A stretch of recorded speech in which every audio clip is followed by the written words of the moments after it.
भगवान शिव को ये बात पता नहीं थी कि उनका एक पुत्र है जिसका निर्माण माता पार्वती ने किया है। भगवान शिव माता पार्वती से मिलने आने वाले होते हैं। ये खबर सुनकर माता पार्वती स्नान करने चली जाती हैं, लेकिन उस समय कोई गुण उपस्थित न होने के कारण वो गणेश को बाहर पहरेदारी के लिए खड़ा करके जाती हैं कि कोई अन्य अंदर प्रवेश न कर सके। इसके पश्चात भगवान शिव वहां पहुंचते हैं और अपनी गुफा में जाने का प्रयास करते हैं। गणेश जो द्वार पर पहरेदारी कर रहे होते हैं, वो शिव जी को अंदर जाने से रोकते हैं। शिव जी को आश्चर्य होता है कि ये बालक कौन है जो उन्हें उनके ही निवास स्थान पर जाने से रोक रहा है। कौन हो तुम धूर्त बालक, जो इस तरह से बात कर रहे हो? हम स्वयं ही भीतर जाकर देवी पार्वती से पूछते हैं, ये कौन बालक हमारे द्वार पर हमारा रास्ता रोककर खड़ा है? रुकिए, आपको भीतर जाने की अनुमति नहीं है। मेरी माताश्री का आदेश है कि कोई भी भीतर न जाने पाए, और जब तक वो नहीं कहती मैं किसी को भी इस महल के भीतर नहीं जाने दूंगा। बालक, हमें क्रोध मत दिलाओ, हमारे सामने से हट जाओ, वरना हमारे क्रोध को तुम नहीं जानते हो। और आप मुझे नहीं जानते, मेरे होते हुए इस द्वार को कोई नहीं लांघ सकता। तो फिर आज हमारे हाथों तेरा वध होगा। ले बचा अपने आप को हमारे इस वार से। अच्छा, तो आप युद्ध करना चाहते हैं तो ये भी हो जाए। इसी बात पर गणेश जी और शिव जी में युद्ध प्रारंभ हो जाता है। युद्ध में भगवान शिव अपने त्रिशूल से गणेश का सिर धड़ से अलग कर देते हैं। सभी देवता भी वहां उपस्थित होते हैं और उन्हें भी इस बात का अंदाजा नहीं होता है कि गणेश कौन है। सबकी आवाजें सुनकर माता पार्वती बाहर आती हैं और ये देखती हैं कि उनके पुत्र का धड़ अलग और सिर अलग है। माता पार्वती क्रोध से भर गई और शेर सवारी माँ दुर्गा के रूप में आ गई। उन्होंने अपनी सभी शक्तियों को प्रकट कर प्रलय मचाने का आदेश दिया। शैलपुत्री, ब्रह्मचारिणी, कुष्मांडा, स्कंद माता, कात्यायनी, कालरात्रि, महागौरी, सिद्धिदात्री, मेरे 9 रूप, मेरी 9 शक्तियां प्रकट हो। देखते ही देखते माँ दुर्गा के 9 रूप 9 देवियां प्रकट हो गई। मेरी शक्तियों सारे संसार में प्रलय मचा दो। सबसे पहले उनका विध्वंस करो जो मेरे पुत्र को मारकर आनंद मना रहे हैं, विजय उत्सव मना रहे हैं। स्वजन परिजन का भेद भुलाकर जो मिले उन्हें तुरंत यमपुरी पहुंचा दो। जो आज्ञा मातेश्वरी। सभी देवी शक्तियां संपूर्ण कैलाश सहित पूरे ब्रह्मांड में विध्वंस करने लगी। संपूर्ण ब्रह्मांड में कोलाहल मच गया। सभी ऋषिगण और देवतागण माता से प्रार्थना करने लगे, हे मातेश्वरी, शांत हो जाइए, नहीं तो अनर्थ हो जाएगा। ये पूरी सृष्टि आपके क्रोध की ज्वाला से भस्म हो जाएगी। जब तक मेरा पुत्र जीवित नहीं हो जाता तब तक चारों ओर ऐसी ही तबाही मची रहेगी। अब तो भगवान भोलेनाथ ही कुछ कर सकते हैं। हम सभी को उनके पास जाना चाहिए। सभी देवतागण और ऋषिगण भगवान भोलेनाथ के पास जाते हैं। हे महादेव, माँ पार्वती का क्रोध बढ़ता ही जा रहा है। उनकी 9 शक्तियां पूरे ब्रह्मांड का विध्वंस कर देंगी। कुछ कीजिए प्रभु, उनका क्रोध शांत करने के लिए कुछ कीजिए। माँ पार्वती ने कहा है, जब तक गणेश को पुनर्जीवन नहीं मिल जाता तब तक उनका क्रोध शांत नहीं होगा। अगर गणेश को पुनर्जीवन नहीं मिला तो सर्वनाश हो जाएगा।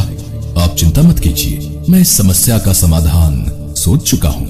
पर महादेव, आप बालक गणेश को पुनर्जीवित कैसे करेंगे? बालक गणेश का मस्तक तो आपके त्रिशूल के प्रहार से क्षत विक्षत हो गया है। होगा, अवश्य होगा। हे मधुसूदन, आप उत्तर दिशा की ओर जाइए और जो भी प्राणी आपको सबसे पहले दिखाई दे उसका मस्तक काट कर ले आइए। भगवान श्री हरि विष्णु उत्तर दिशा की ओर प्रस्थान करते हैं। उत्तर दिशा का अवलोकन करने पर भगवान श्री हरि विष्णु को सबसे पहले दिखाई देने वाला प्राणी एक हाथी था, जो वास्तव में देवराज इंद्र का श्रापित हाथी ऐरावत था। श्री हरि विष्णु मुस्कुराए और उस हाथी के समीप गए। हाथी ने विष्णु जी को नमस्कार किया, मानो वो खुद भी इस श्राप से मुक्त होने की कामना कर रहा हो। श्री हरि विष्णु ने अपने सुदर्शन चक्र से उसका शेष ऐरावत श्राप से मुक्त हो गया और अपने असली रूप में आ। भगवान विष्णु हाथी का मस्तक लेकर कैलाश लौट आए। उसके पश्चात भगवान शिव गणेश के धड़ से हाथी का मस्तक जोड़ देते हैं। भगवान गणेश जीवित हो जाते हैं और माता पार्वती का क्रोध शांत हो जाता है। सभी देवी देवता भगवान गणेश को अपना अपना आशीर्वाद देते हैं। पुत्र गणेश, मैं तुम्हें वरदान देती हूँ कि संसार में अब से तुम प्रथम पूजनीय कहलाओगे। कोई भी मंगल कार्य शुरू करने के लिए प्रथम पूजा तुम्हारी होगी। श्री गणेश के प्रथम पूजन के बिना कोई भी मंगल कार्य, पूजा पाठ, जप तप, व्रत, धर्म आदि का फल प्राप्त नहीं होगा। आज से गणेश को सभी का अध्यक्ष घोषित किया जाता है। प्रथम पूज्य होने के कारण आज से तुम मेरे सभी गणों के भी अध्यक्ष बनोगे। मेरा आशीर्वाद है, संसार में कोई भी तुम्हारा सामना नहीं कर सकेगा। और फिर सभी देवी देवता बालक गणेश को अपना अपना आशीर्वाद देते हैं। बालक गणेश सभी देवी देवताओं को नमन करते हैं। भगवान भोलेनाथ और माँ पार्वती बालक गणेश को अपने हृदय से लगा लेते हैं। उस दिन से गौरी पुत्र गणेश प्रथम पूजनीय हो गए। संसार में कोई भी शुभ कार्य करने से पहले भगवान गणेश की पूजा होती है। उसके पश्चात ही कोई मंगल कार्य की शुरुआत होती है।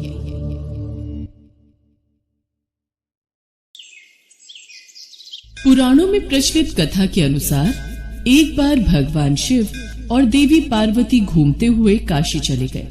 वहां भगवान शिव अपना मुंह पूर्व दिशा की ओर करके बैठे थे। तभी पीछे से देवी पार्वती वहां आती हैं और अपने हाथों से भगवान शिव के नेत्रों को बंद कर देती हैं। उनके ऐसा करने से समस्त जगत में अंधकार छा जाता है। जगत को बचाने के लिए भगवान शिव अपनी तीसरी आंख खोल देते हैं।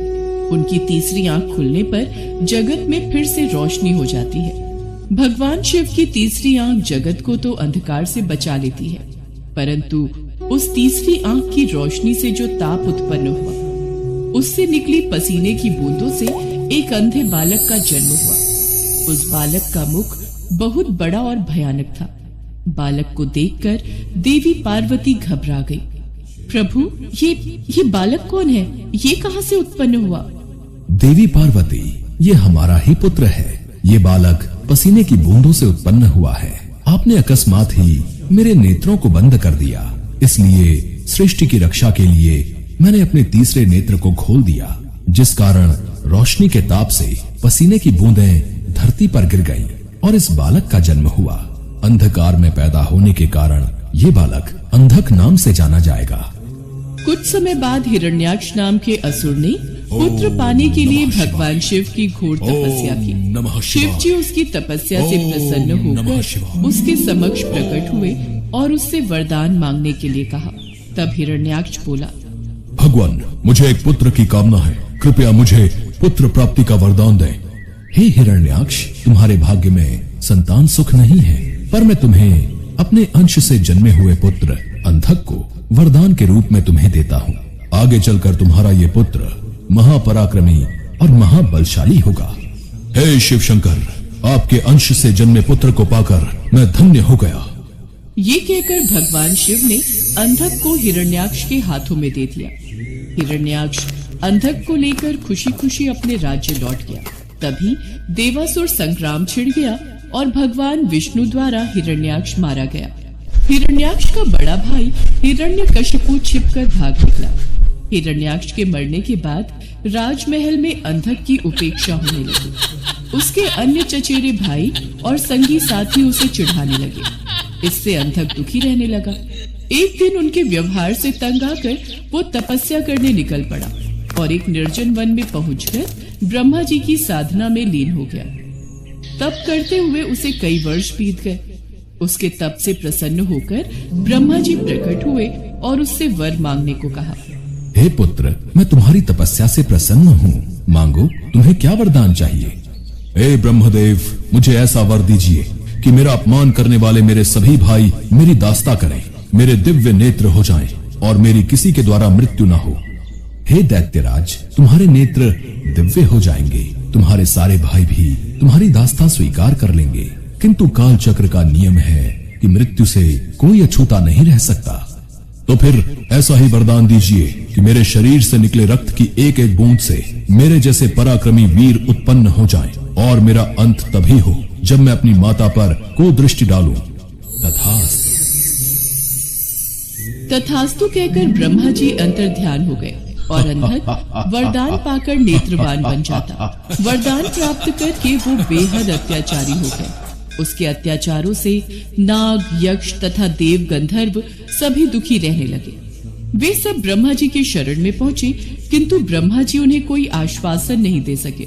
क्योंकि अंधकासुर उन्हीं के वरदान स्वरूप ये उत्पात मचा रहा था। सभी देवता भगवान शिव के पास पहुंचे। हे शिव शंकर, ब्रह्मा जी के वरदान से अंधक ने चारों दिशाओं में उत्पात मचा रखा है। हमारी रक्षा कीजिए प्रभु। आप सब निश्चिंत रहिए, अंधकासुर को उसके पाप का दंड मैं अवश्य दूंगा। शिव पार्वती मंदराचल पर्वत पर ठहरे हुए थे। तभी अंधक अपनी सेना के साथ मंदराचल पर पहुंचा। पर्वत की सुरम्यता देखकर वो खुश होने लगा। कितना सुंदर स्थान है, क्यों ना यहाँ अपने लिए एक स्थायी नगर का निर्माण करा दिया जाए। सेवक जाओ और कोई उचित स्थान तलाश करो जहाँ हमारे लिए एक शानदार महल बन सके। जो आज्ञा महाराज। आज्ञा पाकर सेवक उचित स्थान की खोज में निकल पड़े। कुछ दूर जाने पर उन्होंने भगवान शिव और देवी पार्वती को देखा।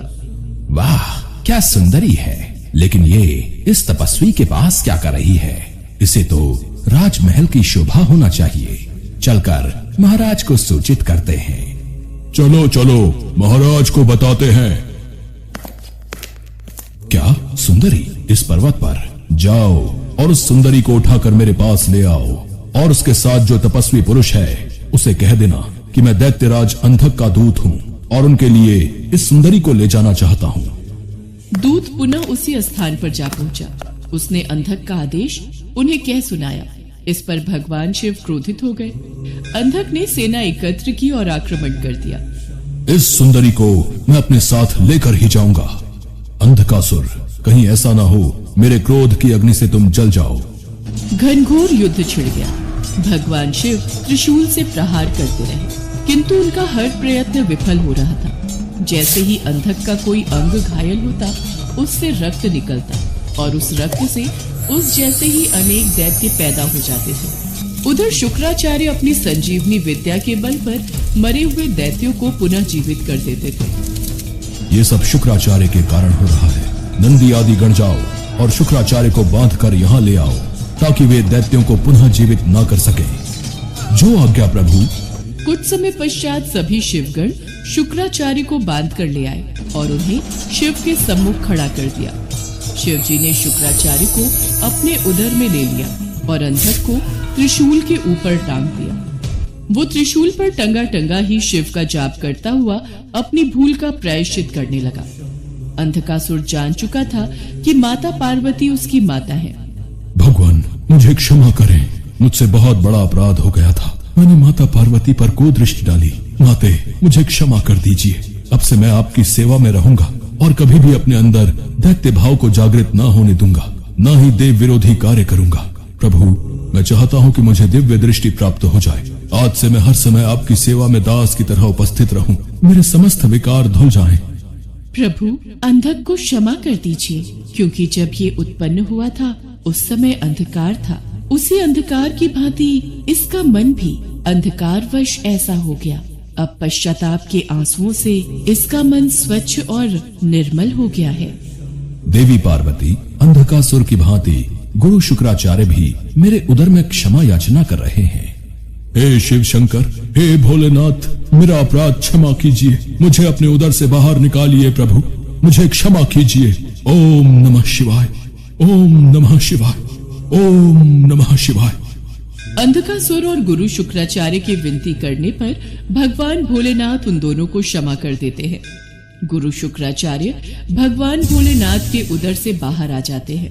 इसके पश्चात अंधकासुर को क्षमादान देकर भगवान भोलेनाथ अंधकासुर को अपने शिव गणों में स्थान देते हैं और अंधकासुर भगवान भोलेनाथ और माता पार्वती की सेवा में अपना जीवन समर्पण कर देता है।